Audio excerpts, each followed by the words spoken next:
Hi guys, this is Marzano again at samahan nyo ako gumawa ng video reaction ngayong araw. At syempre shoutout po sa lahat ng mga viewers natin mula Luzon, Visayas at Mindanao. Syempre sa buong Mega Metro Manila. Syempre shoutout po natin ang mga kapwa OFW natin sa iba't ibang dako ng mundo.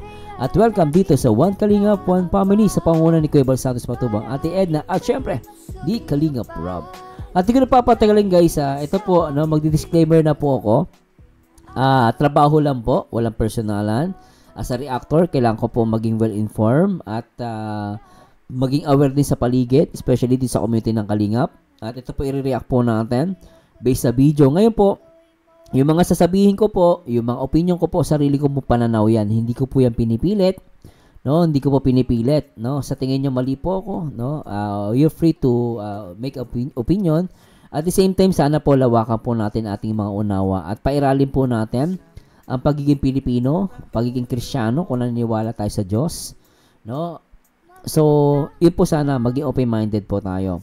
At the same time, no, iwasan po natin mambash. Nasa inyo na po yan kung anong gusto nyo sabihin, pero kung maaari po, iwasan nyo po ang pababash at walang personalan. Trabaho lang po ito guys, At gusto ko kasi malaman yung katotohanan na regarding dito kay Ma'am Jenny, no? At pakilala ko pa siya, no? At the same time, shout kay Papa Dan. At siguro bago tayo mag-start, gusto ko din ipaalam sa inyo na itong YouTube channel ni Kalingap Dan ay talagang nagulat ako, ay gumanda na yung takbo niya, no? At pakita ko lang muna sa inyo guys saglit. Ito guys, based dito sa Social Blade, yung subscribers ni Kalingap Dan umabot na siya ng 48k, 438k. Kung makikita nyo dito guys, ito yung na-highlight ko, 430k, 438k, no. Tapos yung subscribers niya for last 30 days umangat to ng 4,000, so tumaas. And then yung views niya is 1.8. At the same time makikita nyo guys, no, itong daily average ng subscribers niya is 133 per day. And then weekly, so ibig sabihin, every week, meron siyang 1,000. And then for last 30 days, 4,000 yung natagdag. So lahat green, positive green. So ngayon po, mapapansin nyo guys, no, talagang gumaganda yung YouTube channel ni Papa Dan. So yun lang po yung mabilis na update. At balik na tayo guys. Syempre, congratulations kay Papa Dan, no. At the same time, yung may mga guide kay Papa Dan, so nasa inyo po yan. Pero ako tatanungin nyo guys, let's move on. Magpatawaran po tayo. At tingnan natin guys, itong interview ni Kalingap Ana. Kalingap Ana, shoutout po At tuloy natin ito guys. Yes. So yun. Fiona, ikaw, meron ka bang gustong message para kay Mami? Ito yung Fiona, yung anak ni Ma'am Jenny. Kay Mami, ang message ko sa kanya, thank you kasi pinalaki niya ko maayos. Iyak ako! Magaling sumagot yung bata, ang kita. Naiyak ako. Iyakan moment na ba to? Kay Kalingap Dan, kay second daddy mo. Thank you din kasi pinapasaya niya na si Mami lang. Ano ba yan, girl? The best yung sinabi ng bata. Thank you kasi si Dan yung naging part ng buhay namin ni Fiona na parang ano yun yung may pag-asa pa palang maging buo kami ni Fiona. Yung mga ganyan. Naiyak ako, girl. Totoo nga, yung sinabi ni Kuya Daniel na ang gaan sa pakiramdam kasama sila Ate Jelly. Nung pagdating ko yung bahay, wala akong naramdaman na bigat. Super gaan. Hindi ka talaga parang others. Oo. Parang family ka na. Kala mo, hindi lang nagkita na isang linggo. Tapos paglipat namin, bigla akong nagulat kasi may kasama na akong stepdad. Ang cute ng bata, ano? Kita mo masaya siya sa pagkakaroon ng stepdad nga yung kay Papa Dan. Parang daddy na din yung gano'n. Daddy na din. Sabi ko nga kay Mami nun, Mami, ba't di ko man tawagin si Tito Dan ng daddy? Oo. Pwede na Bait ng batang to, no? man, syempre. Kasi Nasa naiyak yun, po ako. Ingit niya, no? Naiya po ako. Ingit ng bata. Daddy mo na talaga siya kasi may baby sister ka na eh. As her daddy na din. Ganun. Grabe. Masaya lang kami ni Fiona kasi syempre sa mga pinagdaanan namin. Parang syempre as a single mom, 'di ba? Yung parang alam mo yung minsan 50-50 na yung makakatagpo ka pa ba ng lalaki na tanggap ka, yung mga ganun. So oo nga, no. So single mom pala si si Jenny. thankful ako kasi ito yung panahon sa parang 7 years na separate namin ng dad. So, separate na siya. So, 7 years. So, separated na si Ma'am Jenny. So, single mom siya. Okay, 7 years na. Ano, okay?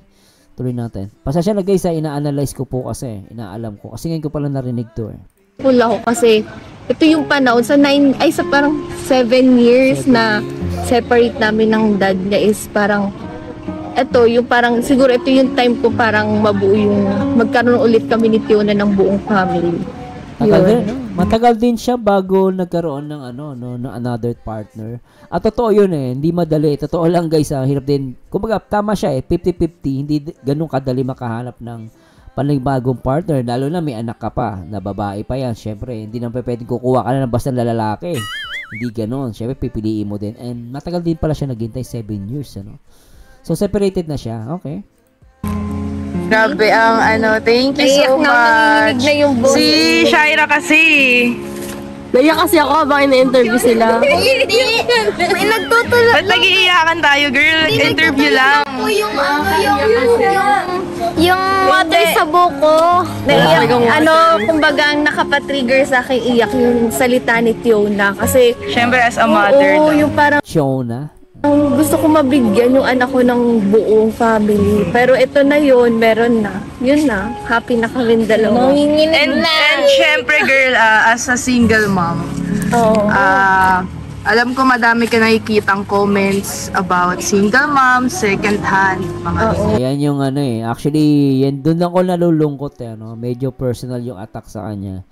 Yung salitang second hand. Ako, disagree ako doon guys eh. Hindi niya deserve yun para sa akin. Actually, hindi lang sa kanya. Lahat ng mga single mom sa buong mundo, hindi nila deserve na tawaging second hand. No? Siguro kayo, hindi nyo naranasan. Pero ako, marami akong kilalang mga single mom na mga talagang hindi naging maganda yung partner nila at the first.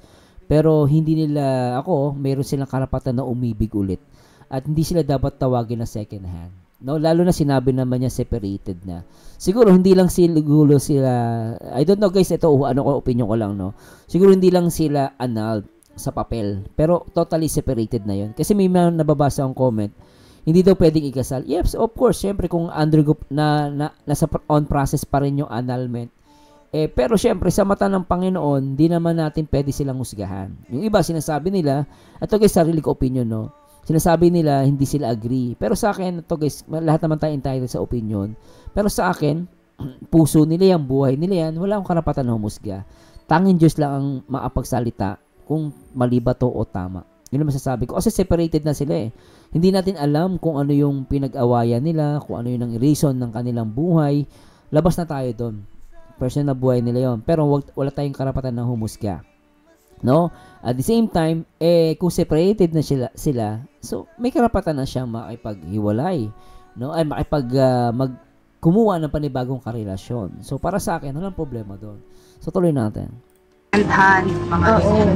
O kaya wala na, parang wala ng pag-asa. Anong nafe-feel mo pag nakakabasa ka ng mga ganong klaseng comments? Siguro may konting pain, pero syempre kilala ko naman yung sarili ko na na parang hindi siya yung consider as second hand. Yung parang, tawag bang sinasabi doon na, paano ba yung hindi siya makonsider as second hand, di ba?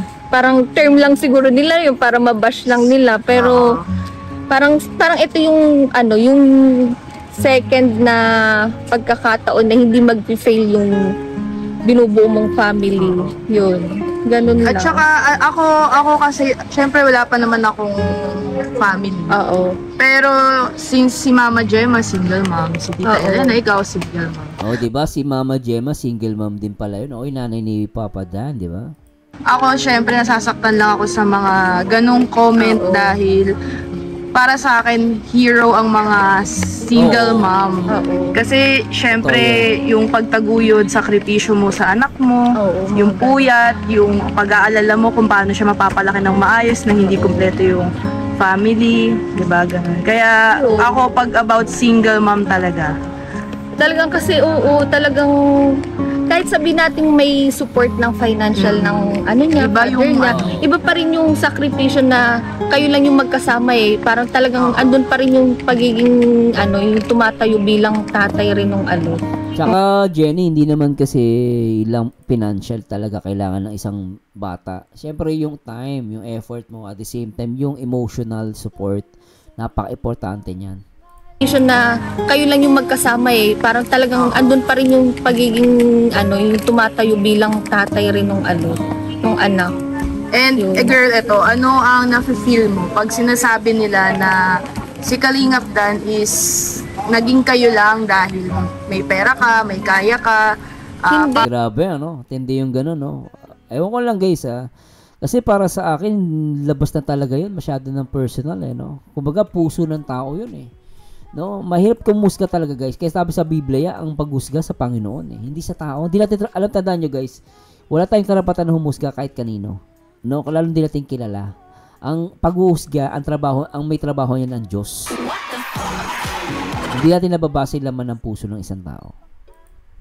Naging kayo lang dahil may pera ka, may kaya ka, powerful ang family. Hindi, kasi kahit sabi natin ganun yung family ko, never naramdaman ni Dan yun na nanliit siya or ano. Parang once na nakakasama niya yung family ko, wala, normal kami lahat. Parang normal na tao na parang di kami ganitong klaseng tao. Yung mga ganun, na-feel yun ni Dan. Hindi siya niya na-feel na parang, ala, kailangan kong lumevel up, kailangan kong sumabay sa ganito. Hindi siya ganun. Hindi rin kasi kami ganun na yung parang, ano, yung parang, Matapobre. oo, yung mga ganung sistema. Yun. Saka alam nyo, guys, sa totoo lang, may mga mayamang tao. Actually, nagulat nga ako, eh. Si Papa Dan, shoutout, ha. No, si Papa Dan, actually, isipin mo, simpleng tao pa rin naman si Papa Dan, eh. No? Pagkakaano ko, guys, ha. Kasi kung nasa mundo sila ng politician, mahirap makapasok diyan, guys. Hindi basta-basta, lalo yung mayaman na family sila. Dito nagulat nga ako, eh. Tinanggap nila si Papa Dan, eh. Simpleng tao lang din si Papa Dan, eh, di ba? Talagang masasabi mo na para sa akin hindi sila mata pobre. This is all me analyze, guys, ha. Hindi ko kayo pinipili sa opinion ko.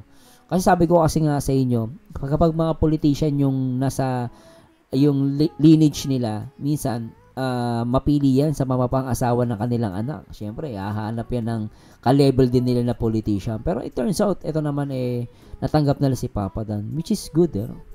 Kaya ano yan, pag uuwi kami ni Dan sa bahay, ano siya, comfy siya sa family ko. At saka for sure naman, hindi mo din naman ibibigay yung future or yung present yung ngayon ni Tiona nang wala si Kalingap Dan. Kumbaga, I'm sure stable na si Kalingap Dan, kaya ikaw buong buo mo na din binigay yung sarili mo sa kanya, di ba? Yun. Tsaka napag-usapan naman namin yan ni Dan na we're both financially stable. So, ano naman, kumbaga give and take kasi kami. Hindi na uso yung parang give na lang. So, kasi sa panahon ngayon, as a couple, hindi na uso yung give lang, yung parang puro more on lalaki, di ba? Yes. As a couple sa panahon ngayon, Dapat give and take talaga. pati babae din, dapat nag-provide din. Kumbaga, Actually, napaproud nga ako sa'yo kasi syempre, ayun nga, alam natin na talagang, nakikita ko naman din na kayo ni Kalingap Dan is, talaga, pantay. Financially, sa lahat. So, di ba, parang hindi kagaya ng iba na parang ang bigat. Kasi, sinasabi kasi ng iba na, may anak na. So, parang mabigat na yan kasi doble na yung responsibilidad. hindi. So, Hindi ako naniniwala doon. Para nga sa akin, totoo lang, kahit na may anak na, mas maganda nga yun. Alam mo kung bakit? No, iba sinasabi kasi nila parang, kasi lalo pag binata ka, tapos nakapag-asawa ka ng single mom, may anak agad. Para sa akin, hindi naman yun kawalan sa lalaki. Nadagdagan pa nga siya. No, magsasabi lang nun, kapag yung tipong yung lalaki, tamad. Wala siyang sense of responsibility. Pero kung ikaw lalaki ka, binata ka, nakapag-asawa ka ng single mom, walang mali doon. Kung meron kang sense of responsibility, para sa'yo hindi mo i-detect yung bata as responsibility or pabigat, hindi eh. Matutuwa ka pa eh. Kasi nga, yung ugali mong may responsible ka sa sarili mo at dun sa magiging partner mo, dapat nga masaya ka pa eh. Kasi automatic meron ka ng magiging anak. Kaya sabi mo hindi mo siya kadugo. Tandaan nyo guys, hindi po kay kadugo mo, hindi mo na anak, hindi po. No? Tayo po, isipin nyo, nilikha tayo ng Diyos ha. Ang bugtong anak ng Panginoon ng Diyos ay ang Panginoon Kristo. Pero tayo minamahal tayo ng Diyos, di ba? Kahit hindi niya tayo talaga yung tinatawag na anak. Minamahal tayo ng Diyos. Ganun din po sa tao. Kahit hindi mo kadugo, no? Pero pwede mo siyang ituring na bilang mong anak. Ganun yun. Kaya yung sasabi ng ganun, hindi judgmental. Para sa akin, yung sabi nila pahirap kasi binata ka, nag-asawa ka na may anak agad. Kalokohan yun. Opinion ko lang po yan, hindi ko po pinipilit ha. Tuloy natin. Parang ikaw, since naging single mom ka na, yung pagiging independent mo, talagang nandun na siya. Regarding naman kasi kay Fiona, hindi ko inasa kay Dan or walang kumbaga, thank you na lang kung magkukusa si Dan or yung yung bonus na lang yung ganyan. Pero syempre, as a responsibilidad kay Fiona, hindi naman lahat nakaano kay Dan eh. And syempre, clarify ko lang. Kasi madami kaming nakikitang comments na 3 na daw ang baby mo. So, ilan talaga ang baby mo, girl? Grabe, fake news pa eh. Alam mo, napapansin ko sa mga nambabash kay Jenny, talagang pilit lang nila na ini-inflict ng yung pain, no, yung galit sa mga ng loob. Gusto nila ganun yung nangyayari kay Jenny, no. So, ewan ko ba't nila ginagawa 'yon. Ang baby ko, iisa lang. Si Fiona lang. So, pangalawa na tong baby ko. Kasi siguro kaya may mga nagko-comment ng ganun. Kasi sila Cheska, yung mga pinsan ko. Kino-consider ko sila as a baby. Diba? Yung parang normal na tawagan na. Ganyan din yung ibang pamangkin ko eh. Tinuturing ko mga anak din yung pamangkin ko eh. Yung tulad pag nagti-TikTok ako, may babies. Kasi sila yan, tingin ko sa kanila talagang parang baby ko kasi sila dahil sa aming magpipinsan, ako yung pinaka-panganay. Kasi magta-30 na ako. So, yung mga pinsan ko, 16, 15, 14. So, parang ko lang sa kanila, baby. And eto sis last, syempre wala si Kalingap Dan ngayon. Kung mapanood man to ni Kalingap Dan, ano ang gusto mong sabihin sa kanya? Paiiyakin mo na naman ako. Anong message mo? Na hindi mo totally nasasabi or... Hindi ko nasasabi. Oo. Siguro masasabi ko sa kanya, hindi love you, thank you. Kasi kung love, para sa akin kasi yung thank you na word, kasi consider na rin siya as love you eh. Kumbaga, thank you sa lahat-lahat, sa pagsasacrifice, sa unang-una sa pagtanggap sa pagkatao ko, kahit single. Hindi single mom lang. Hindi siya Lina lang eh. Yes. Kumbaga, thank you sa pagtanggap mo kahit na single mom ako. Tapos, yun, syempre ang ma-advise, ma-message ko sa kanya, thank you rin kasi may respeto siyang binigay sa akin. Respeto at tiwala, yun yung pinaka-importante kasi sa aming dalawa eh. Kasi yung pagmamahal kasama na yun eh. Consider na yun eh. Kung di mo mahal yung isang tao, hindi mo naman marirespeto eh. Yun lang. Ang napansin ko dito kay Jenny Oco. Ako guys huwag kayong masaktan sa akin. Pero nakita ko mabait naman na tao to eh. Para sa akin nakikita ko sa kanya na mabait na tao to. Lahat naman tayo may kabaitan eh. Pero kung nakikita ko guys, yung sinasabi nila na iba na masama ugali. Ako hindi ko nakikita masama ugali niya. Sabi nga niya, tawa ko, sabi niya, parang considered na eh. Kumbaga, hindi ko sasabing I love you. Kumbaga, part na yun eh, no? Ang sinasabi niya, thank you. So, talagang makikita mo dito yung kabaitan ng isang tao. Di ba? Tiwala, yun yung pinaka-importante kasi sa aming dalawa eh. Kasi yung pagmamahal kasama na yun eh. Consider na yun eh. Kino-consider niya yung pagmamahal.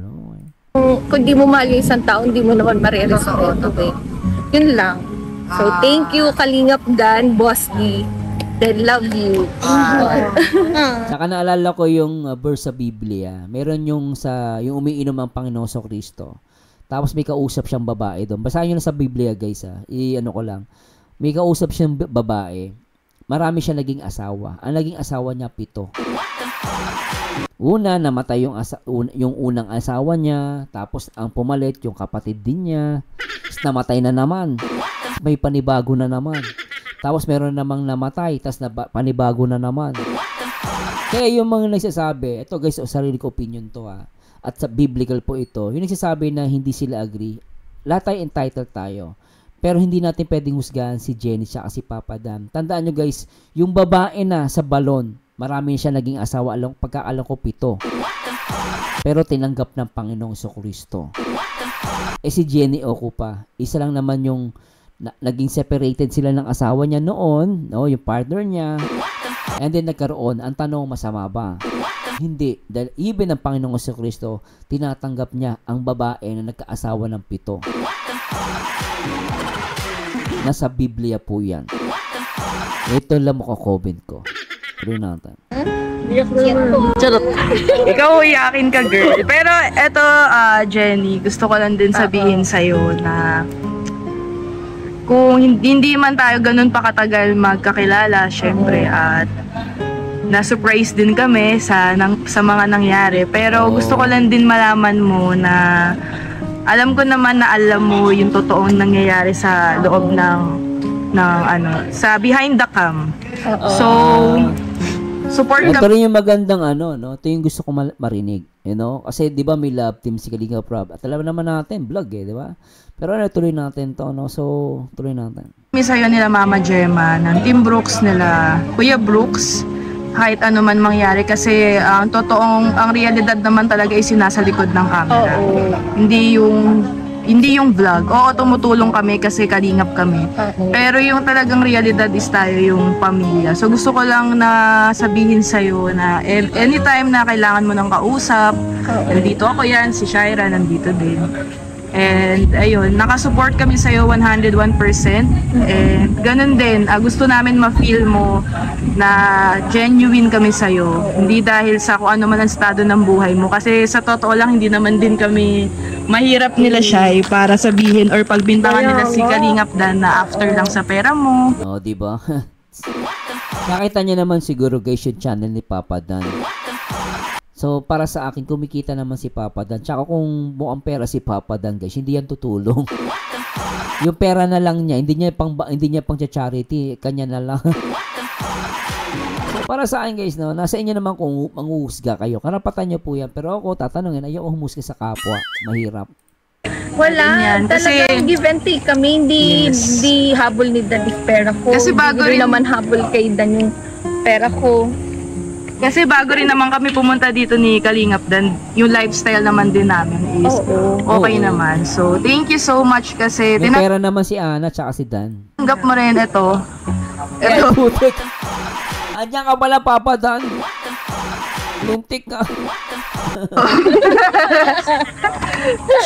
Ay, naiyak sa'yo si Jenny. Bakit? Secret, panoorin mo na lang. Bakit?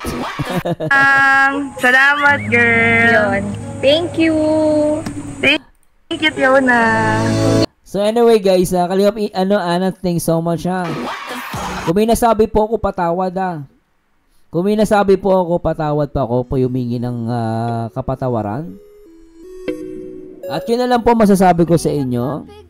Let's move on. Magpatawad po tayo, ang pinaka-the best.